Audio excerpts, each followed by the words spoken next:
Hey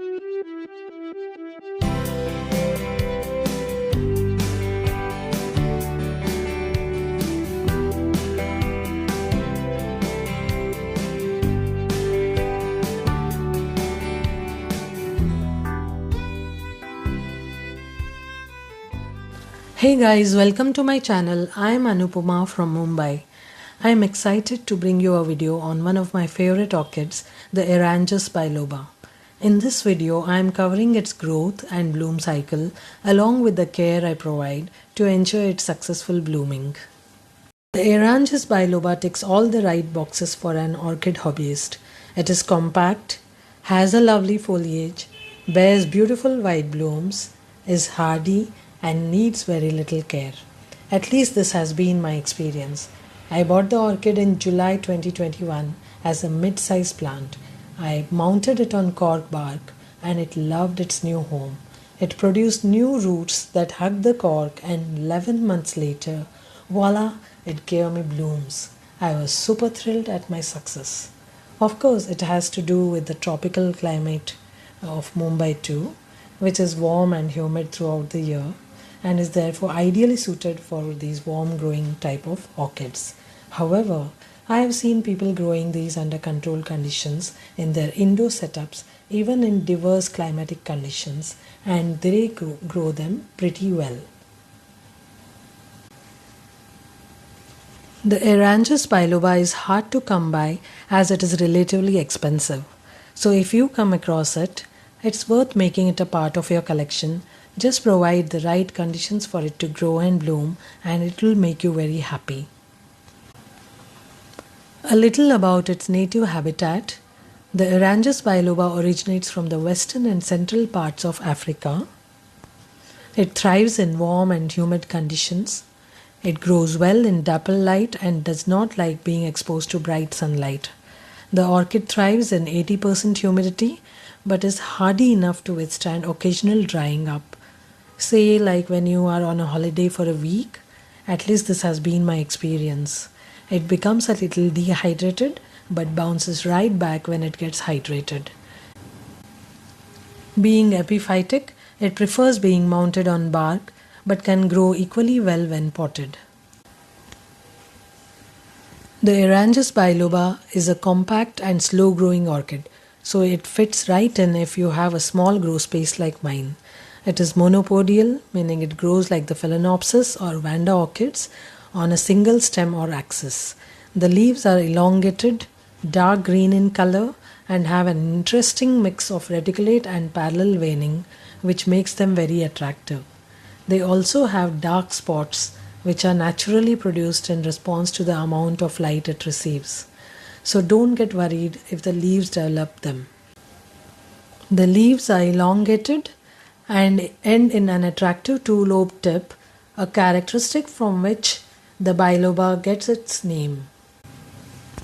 As for its culture and care, the Aerangis biloba grows well on wooden mounds as well as in organic medium such as bark chips with some moisture-retentive sphagnum moss or cocoa chips. This orchid loves a good wet-dry cycle. It does not like to be in a continuously moist environment. I mounted mine almost 2 years back on a cork mount. It established itself well in no time. I added a generous amount of moss to maintain humidity levels. However, I did notice that the new roots did not like staying in the damp moss. They moved away from the moss and attached themselves directly onto the cork bark. I regularly fertilize the orchid with NPK 20-20-20, seaweed kelp, as well as with calcium nitrate and Epsom salts during periods of active growth. I minimize fertilizing in winter since there is a slowdown in growth. The orchid continues to grow well by producing new leaves all year round, even when it is in bloom. After a dormant period in winter when growth slows down, the orchid regains active growth and develops pendant racemes or spikes that shoot out from the axial buds on the stem in spring. The spike begins developing buds all through summer, that is in the months of April and May. Once the spike grows, Nubbings begin appearing on the spike. Interestingly, the buds at the tip of the spike begin forming first, followed by the bud formation towards the base of the spike. Soon the tips separate out from the spike and tiny spurs are visible. The buds begin swelling up and spurs elongate as temperature and humidity increase to very high levels, causing the clouds to saturate. Now here's the thing that amazes me. The orchid opens its first blooms when Mumbai receives its first monsoon shower. Maybe it's the humidity saturation that finally helps the blooms open up. As opposed to the growth habit of other orchids, this one blooms first from the tip of the pendant spike, and the blooms towards the base of the spike open last. The blooms are white in color with perfect bilaterally symmetrical lanceolate petals and sepals. The white center gives it a beautiful pristine look, its beauty undiluted by strong colors. The only color is a subtle peach tint at the tips of the sepals. The spur is also peach colored, which adds a lovely contrast and breaks away from making the appearance of the blooms too stark. The spur is thin and transparent too.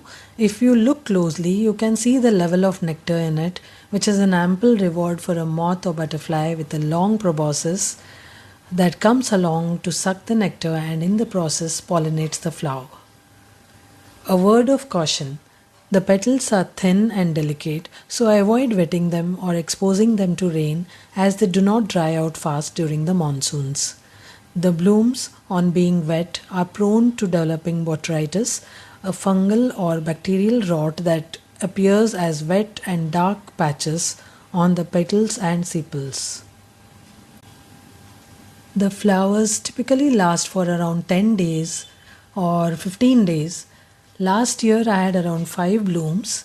This year the numbers increased and I have a total of 13 blooms. The orchid developed 2 spikes this year, but only one of them developed and the other aborted due to extreme dry summer conditions. The dry and warm spell in Mumbai has extended for almost 4 months, impacting the health of some of my orchids.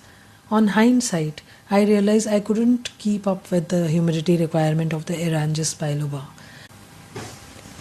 Next year, I am planning on giving it a temporary superficial padding of sphagnum moss that will keep it hydrated and ensure good humidity all through the bloom season from March to June. Of course, I would be removing the extra moss when the monsoons set in. All in all, I am very pleased with the orchid and how it is growing despite an extended summer and lack of humidity. If you noticed, I have added a seedling on the left since this one is developing to the right of the mount. I hope to have a bushy plant in a couple of years.